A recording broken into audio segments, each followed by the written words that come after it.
Today I'm going to be ranking the CDL map set from the worst to the best, starting off with MW 2019. I think this was the worst map set in the CDL era. There was no maps that really stood out for me. They were all pretty mid. We had RZK, we had Gunrunner, Hackney Yard, Piccadilly, and Ramaza. Every single map I just mentioned were either poor maps or mid maps. There was no good maps at all in that game, and it's going to get ranking number 6 for me. Then we move over to number 5. It's going to be Black Ops 6. I think Black Ops 6 started off with so much potential. There was a few okay maps in there. We had Rewind, which I think was actually okay. Skyline was pretty fun for hardpoint. We had terrible maps like Protocol. You know, Red Car wasn't a good map. Vault was an okay map for hardpoint as well. And the only additions we got all year was Hacienda and Dealership. So you can see why it's kind of low on my list here. It started off pretty well, but the additions didn't really make it better. And overall, I think the map set was pretty mid throughout the year. Then we go over to number 4. It's going to be Vanguard. I think Vanguard started off actually very well with 3 really good maps. I love Bocage for hardpoint. It was one of the most fun I've had in years.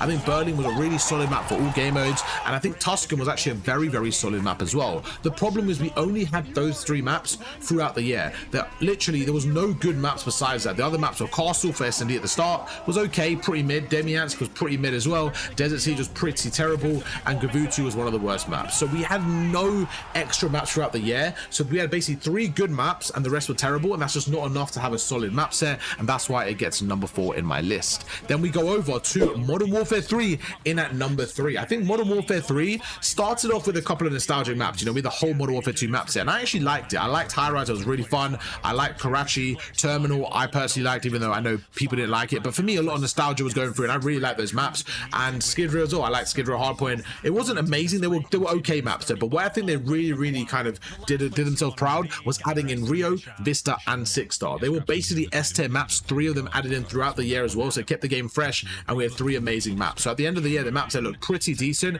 and that's why it's going to get very high on my ranking in at number 3. Then we go over to number 2.